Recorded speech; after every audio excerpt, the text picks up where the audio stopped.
week long, we'll be highlighting the Golisano Children's Hospital Miracle Kids. One of those miracles is Cody, who's a survivor after suffering life-threatening injuries after a tree fell on top of him. Abby Friedman introduces us to this fighter. Treatment for a broken wrist typically means a cast, or worst case, surgery. So when Sabrina Leavens got the call that her son, Cody, may have broken his at an after-school program, she figured the Thanksgiving holiday, just days away, might be a little less cheerful. I figured he'd just be sitting there holding his arm when I got there, but that wasn't the case. But when Sabrina arrived, she saw every mother's worst fear. And I looked over and I saw the ambulance there, and the kid laying on the ground. And I'm like, what's this? No. And I got closer and I'm like, no, no, this ain't going to happen. He was just gasping for air. And I just looked at her and just started screaming, kind of hit my knees. Just like, I remember I giving her a hug and just screaming, yelling. At first, no one knew exactly what happened to Cody. His wrist was badly broken. He needed a specialist to fix it. But it was clear something much more serious was going on. His blood pressure plummeted. Then he complained of stomach pain. When his abdomen began to swell, things went from bad to worse. His stomach was split in half, disconnected, and his organs were smushed.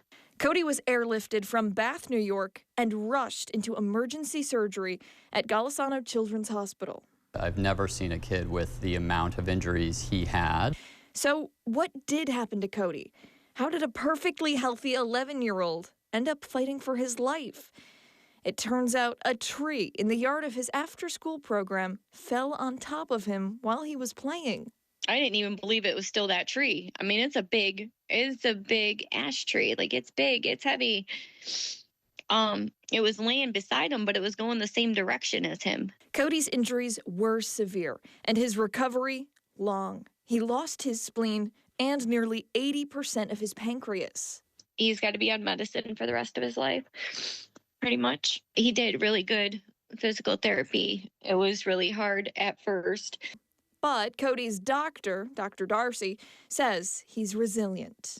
He was in the intensive care unit for several weeks, and he really bounced back just incredibly.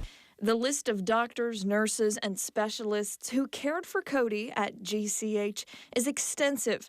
Sabrina says she is forever grateful. They came in constantly. He was under constant watch. They didn't push me out even though like he was in a state of not moving. Today, thanks to his team, Cody is back to being a kid. He's riding his scooter, swimming, and playing with friends. And soon, his mom thinks he'll be back on his bike. He's full of smiles, and he's getting his weight back and just doing amazing as far as his recovery. He's just, if you didn't see the scar, you wouldn't think it. And most importantly, Cody is just being a kid again. And Sabrina, she got her son safely back home. That was Abby Friedman reporting. If you'd like to help make more miracles happen, you can donate by scanning that QR code or by visiting 13wham.com and click on the link to the hospital's giving page.